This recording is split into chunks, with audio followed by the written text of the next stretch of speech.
with everyone. Indian Fever.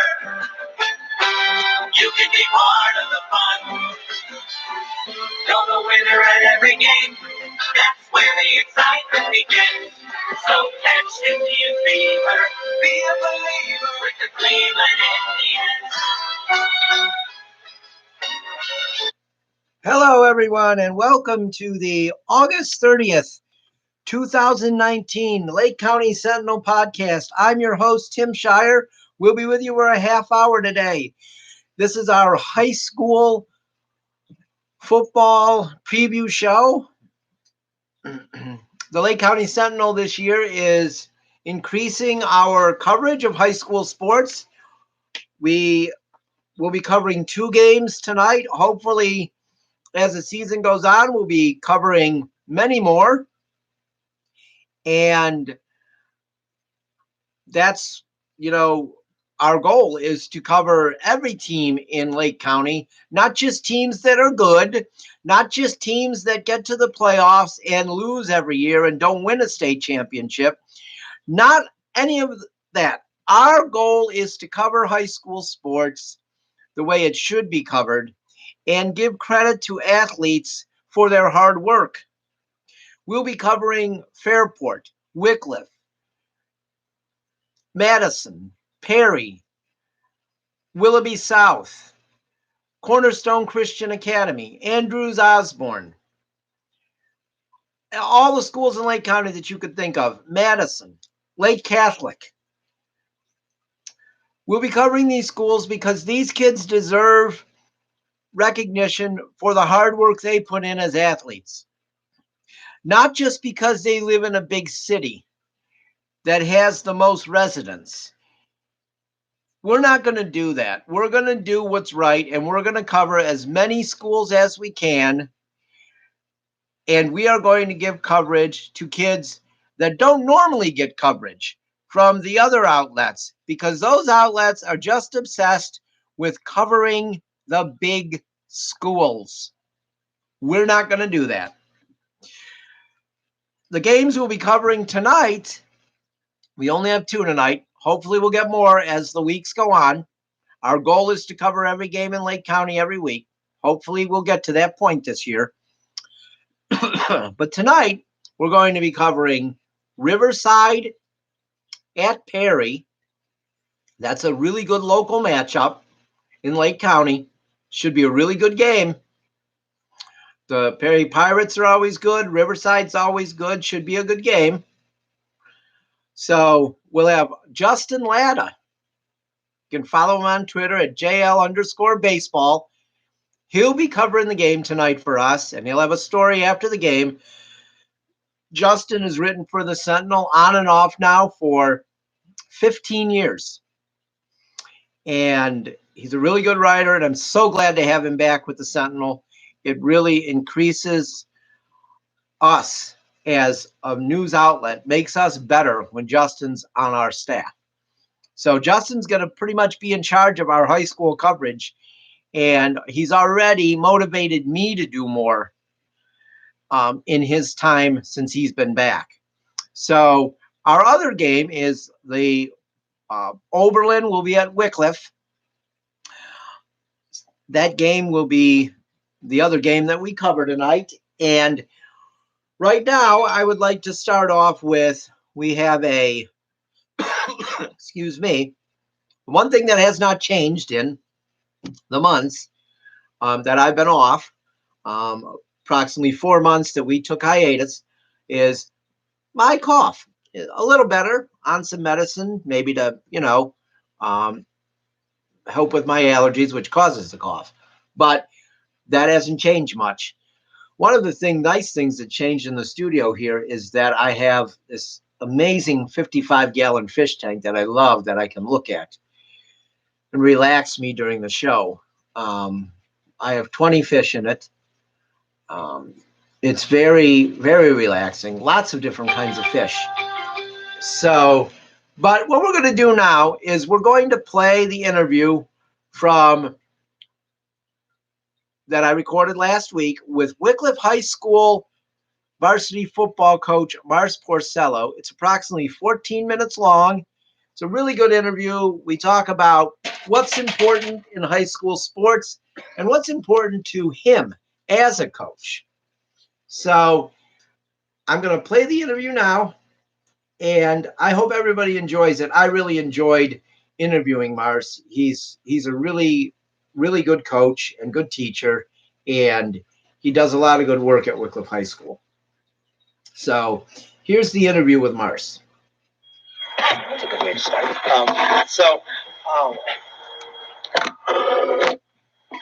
I'll start with, I was here for a few minutes of the Luther East scrimmage, okay? And I was sitting with Mike Mocker, who is his son is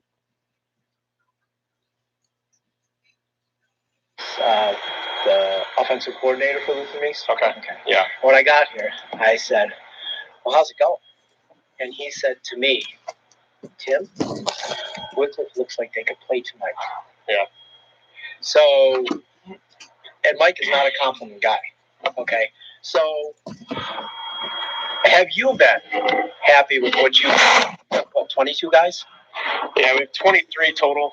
Yeah, I've been happy. I don't know if we were ready then to play, but I've been happy with what we've done so far. And these kids, I mean, they worked. Like today, it was a hot one, and they were out there and gave us everything they had. So yeah, I've been extremely happy with the way things have been going. So. It's a maximum. Would you say this is like a maximum effort group? Like they really give a full effort? Yeah, definitely. And a lot of them have experience, so they know what we expect. They know what's at stake every time they step on the field. So I think that's the key. They have varsity experience. They know what it's going to take to get to that next level, and so they've worked hard in the off season, and they just keep working hard every day. So. What is the strength? What would you say is the strength of this team? I would say probably number one, our physicality. We're very physical, but I also think our team speed has improved a ton since last year, especially on the defensive side of the ball. I mean, I've been very pleased with the way in our two scrimmages, the way we've flown to the ball. We've been aggressive. We've been disciplined, but we're fast to the ball, and that's what excites me the most. How many freshmen are there? There's 3 freshmen. 3 freshmen, right? That's it. 0 sophomores. No sophomores. No sophomores. Wow. Right. So you're junior and senior. Yeah. There's only 4 seniors, so we're junior heavy. Junior heavy. So that's what I was. A few of the juniors, I saw throughout the summer, and I would tell them that I can't wait to go to games because I can't wait to watch the offensive line. Right. Like, I feel like the offensive line is going to be really good. Do you feel the same way? Yeah. Well, out of the 5 offensive linemen, 4 of them were sophomore starters last year. So, those 4 guys are juniors this year, and they all started on our line last year. We replaced Doug Byrne, who was a senior last year, at left tackle. That's big shoes to fill. He was a really good lineman on both sides of the ball. I think we have a junior stepping in that spot right now, and he's getting better every day. So our offensive line. We just scrimmaged Chagrin, and I was very, very pleased with the way we played up front. Physical and tough. Yeah, one of your assistants told me that you guys played really well against Ed. Yeah. Told me that you guys played really well against them. Yeah, we did. The scrimmage went really well. Yeah, it went really well. What about, I always am concerned about this, like when I watch any high school team. How's the secondary? How do you think your secondary will be? Well, I think our secondary at times we were hurt. We got hurt back there a little bit. Like the one game in particular was Cuyahoga Heights. But I think we have. So Nick Martinitis at corner. He's a very good corner. 2 Stanzak's at the other corner. Again, those guys are tall and athletic, and they hit people. And Nick's then, fast. Nick's fast. And then Mason Powell is our free safety, who's probably the smartest football player that I've ever coached. Oh, okay. And then Isaiah Bolin is kind of a hybrid safety outside linebacker, and so I'm actually. Those are all good athletes. Yeah, I mean we've gotten better in the secondary, so. So you think you're more athletic, maybe? We're more athletic. I think we hit a little more in the secondary than we did, and they're really disciplined kids. So I'm excited to watch our secondary play. To be honest, so okay. Yeah. So what about Chase Porter? Obviously, he got a lot of playing time last year. Isaac's gone. Right. Is the sky the limit for him? Yeah, I think it is. I mean, he's already got an offer at Kent from Kent. Playing defense Yeah. At linebacker. Yeah, he's a really, really good linebacker. A lot of people pay attention to him running the ball because that's what scores touchdowns. Mm-hmm. But he's a phenomenal linebacker. And him and Jack Bunn play inside linebacker for us, and those guys are really good. They're juniors, and so. But Chase, as a runner, we lost Isaac, and Isaac's probably the best running back to ever play here, in my opinion, at least from what I can remember, as long as I remember Wickliffe football. He's just a phenomenal athlete, great running back, and great leader, and all the good things about a football player. I think Chase is a different style. And Chase had a lot of success last year, and he's improved. He's gotten stronger. He's put on about 20 pounds of muscle, and he's gotten a lot faster. So, it's a different style than Isaac, but he's gonna do big things, I think. So, you mentioned Jack Bunn. I mean, I've known Jack since he was a little guy. How far has he come athletically since the first day you saw him as a freshman to now? Yeah, I think he won the award last year at our awards night for maybe most improved. We had no idea he was going to start for us last year, and then he ended up being I think he was all conference. So he's improved drastically, and I mean, we coach him up every day, and that's the thing. He's really coachable, and he does what. And there's been last year there were times where he was backpedaling or something, but then by Tuesday or Wednesday of the week, he's got it fixed already. Okay. And so that's what makes him. He's very coachable, and that's what makes him so good. And he's got a nose for the ball. He really does. He's got a nose for the ball, and he hits. His hips explode when he hits, and he's very physical. So who's your kicker this year? It's going to be Isaiah Bolin. Okay. Yeah. All right. Yeah. Had he kicked before? Yeah. I mean, he was always our backup last year. We didn't have to use him in games. He's Isaiah Bolin. Is it? Okay. Yeah. Okay. So, I mean, our kicking. I won't ask who's your quarterback. I don't know if you settled on it yet. Yeah, we have. So Evan Rapinski's our quarterback. Is he going to be the quarterback? He's the quarterback. Mason Balla. They kind of battled for the spot, but I wouldn't say that Mason lost a spot. I would say Mason found a running back spot. He's been carrying the ball a lot for us. I mean, in our scrimmages, I think he's scored 4 or 5 touchdowns already. Catches the ball really well. He runs the ball really well, and he blocks really well. So it's kind of a good find for us. So it kind of seems like a good pattern. The last few years, you have 2 guys that could play quarterback if you need them. Yeah. Like you had Brad Dietrich and Fenton. Right. And then last year you had Brad, and if you needed Evan, right, you could have used him. Yep. And now this year you have 2 guys. I mean, does that make you feel comfortable that if something happens, which is we don't ever want to think about, you have another guy?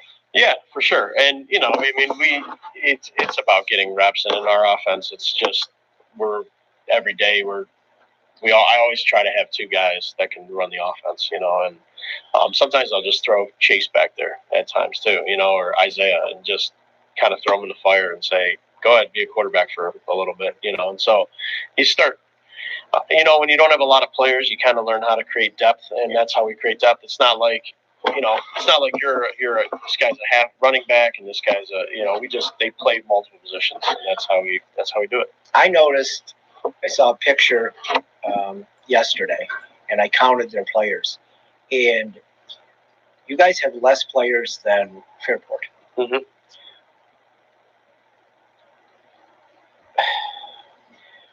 It's amazing that what you've done with the is that. Talk about your coaching staff. Mm-hmm. I know your coaching staff is some of those guys are some of the best minds around. Yeah, and I think mental guys too. Yeah, I know the kids love Nackley. Right. The parents love Nackley. Right. Hey, when a parent loves a coach, right? How is that? I mean, that doesn't happen that often. Yeah, I mean, he's the best. I mean, he's a master of what he does, And then Kevin Sharp runs our defense. I mean, he's very meticulous. He's a detail guy. Yeah, he's a detail guy. And it's challenging, that's for sure. It's a challenge every year. So with 23 guys, and then a kid misses practice or something like that. Today we had 2 guys missing, so we couldn't even get a full defense out there. So, but yeah, it's challenging. So, but this is when you took the job, you knew what it was at Wickliffe. Yeah. And you played here. This is where this is a place you want to be. Yeah. Right. I mean, Wickliffe is. I know, like for me, Wickliffe is a place. Right. I feel like you're the same way. Like you really just like this place you came from, and you like developing kids. Right. Is developing kids and young men important to you? Yeah, that's the only reason why I do this, to be honest. And winning is just icing on the cake. And so, when I took it over, I knew I was getting into something. It was kind of we were just figuring. I don't say this in a bragging manner, but we were 11 and 59. Okay. Right, and was that 7 years? Yeah. Yeah. And so the previous 7 years is 11 and 59, and so I knew what I was getting into, but. That's why I coach, just to develop high character young men, and and I love the football aspect of it. But to be honest with you, at a school like this, when there's a lot of challenges that happen because with the numbers and things like that, it's challenging to get kids, and it's challenging to there's definitely challenges along the way, and but so. I wish I could actually do a little more football. Like we were talking in the coach's office. Sometimes we don't. There's like a couple days go by, we haven't even talked X's and O's, But that's just kind of the nature of the beast for us. But yeah, that's why I went into this career. So that's what I do. So not to embarrass you or make you one last part. You coach. You like to develop the young men. You want them to leave better people, right? And who have goals, obviously, right? Yep. Okay. What if somebody who's around the kids a lot said and told you that they never heard a player played football for you say a negative thing? How for you? I think that's a compliment. For sure. And again, we talk so much about just life with the kids, and just the football teaches you so much. It doesn't make you a man, but it teaches you a lot of things about being a man.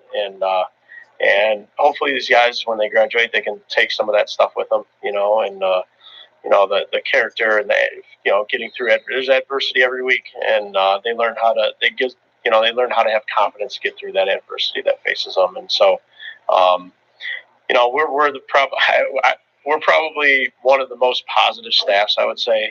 There's not a lot of screaming and yelling at kids. Somebody said that the other day. Yeah, and I don't allow it. So we don't scream and yell. We're positive. We encourage. There's times where we're frustrated, but when you get frustrated, and especially on a Friday night, if you're frustrated or you're nervous, the kids pick up on it real quick, and it's hard to play. It's hard to play any sport when you're when you're frustrated or you're nervous. And so just try to instill confidence and a positive mindset in them. All right. Well, thanks a lot, Marce. Marce Porcello, Wickliffe's football coach. Thank you. So that was an interview with, as I said, Wickliffe's varsity football coach, Marce Porcello. Marce is one of the, best coaches in this area. I don't think Marce gets the credit that, sometimes he deserves, because he coaches for Wickliffe.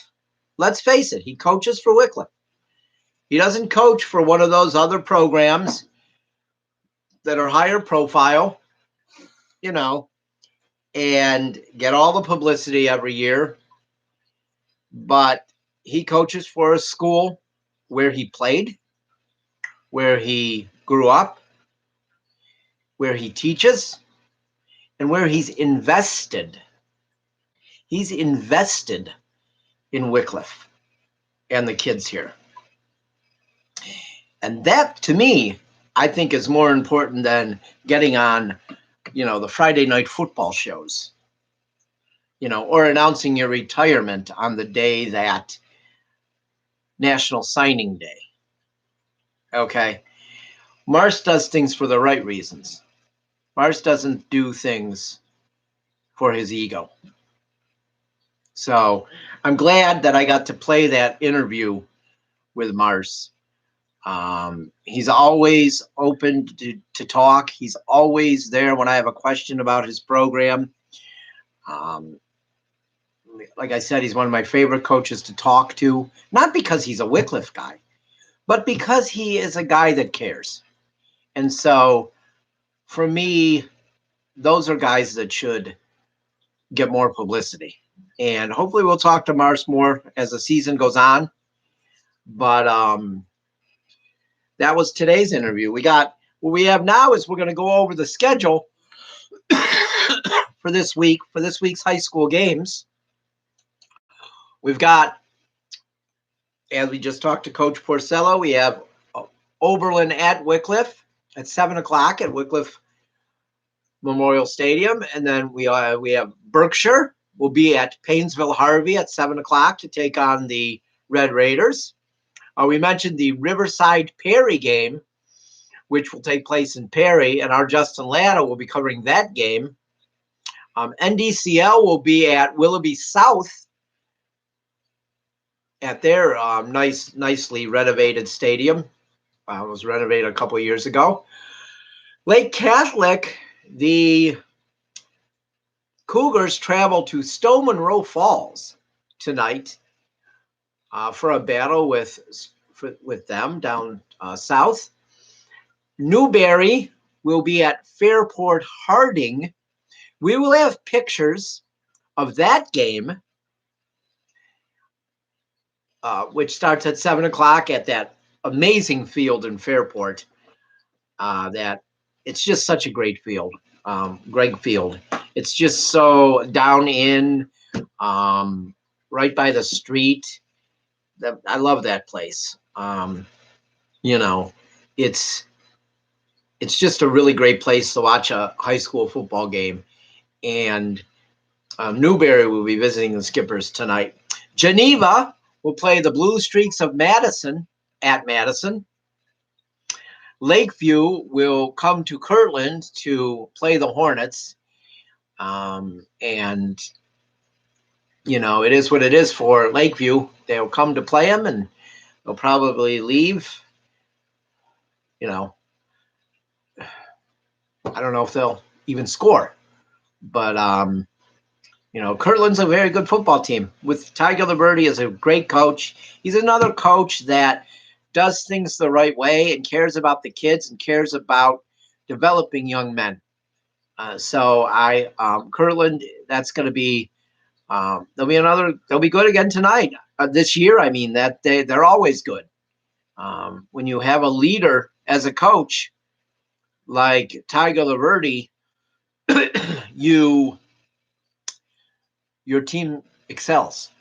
Okay. And then we have the last game, North Olmsted at Eastlake North. So the Rangers will get going against North Olmsted tonight. That's pretty much that's the high school picture for today. First week of high school football. Menor defeated St. Ed's last night, 29-28 in the opener of high school football for Lake County teams. They traveled to Lakewood and they won that game. Good for them. Now we will move on to Ohio State opens tomorrow afternoon against the Florida Atlantic Owls, coached by Lane Kiffin. If Ohio State could score 150 points tomorrow and hold Florida Atlantic scoreless, it wouldn't be enough to satisfy me against a Lane Kiffin coach team. Lane Kiffin is absolutely one of the worst human beings ever to coach in college sports. I don't know how he got another job, but he did. So it's time for Ohio State to just destroy them tomorrow. It should not be close. Ryan Day needs to go out in his first game as head coach, as full-time head coach, and just destroy Lane Kiffin in Florida Atlantic. Destroy them. So by this time tomorrow, we should know, and hopefully it will be the way we think it should be. We have a few minutes here left. We're going to talk about the Indians for a couple minutes. They start a series in Tampa Bay tonight against the Rays. Shane Bieber will be on the mound. He's 12-6 with a 3.23 ERA. He struck out 215 batters this season, which is, that's really great. So hopefully he continues to pitch well. I mean, the young guys have really stepped up for the Indians this year, and it's really been a nice thing to see. Then Austin Pruitt, right-hander Austin Pruitt, who is 2-0, 5.57 ERA. He has 27 strikeouts. He's made 3 appearances in August. He's 1-0 with a 5.40 ERA, 11 2/3 innings of work. This is his 11th appearance of the season, his first start. So I'm thinking he's probably the opener tonight. He probably won't stay in the game long. So we'll see what happens there. There's not a big track record for any of the hitters on either side against either of these pitchers. Tommy Pham has faced Bieber the most of anybody in the game facing either of the pitchers. Pham has faced him 11 times. He's hitting 273 against him with 1 RBI. You got J-Man Choi has faced him 7 at-bats. He's hitting 429 against him. Austin Meadows, he's 1 for 3 against him lifetime. Joey Wendell, he's 3 for 6 against him lifetime. Travis D'Arnotti's had 2 at-bats against him. He's 1 for 2. Jesus Aguilar has never faced him. So it's going to be interesting. The Indians, 3 at-bats Lindor has against Pruitt. That's it. Oh, Carlos Santana, he has 4 at-bats. He's 1 for 4 against him with an RBI. So it's interesting that, this is a guy the Indians haven't faced. They sometimes struggle against those guys. They need to go down to Tampa and at least take 2 out of 3, if not sweep the Rays this weekend. They can't go in there and lose 3 or only win 1 out of 2. They've got to take 3. So they're the wild card right now. They're the top wild card. We know that. But I feel like the Central Division is still possible. Of course, the Twins go into Detroit, so can't expect much help from the Tigers, tonight. So that's going to be the end of the podcast for today. We're going to go, starting on Monday, we're going to go Monday, Wednesdays, and Fridays. Mondays will be all sports for the half hour. Wednesdays will be politics, maybe with a little sports at the end. And then Fridays will be high school sports, like it was today. So that's going to be our format now through the winter, probably through March, April. So I hope you can join us. I hope we can increase our high school coverage and we do a good job for the athletes. Until next time, I hope everybody has a good night and enjoy high school football tonight.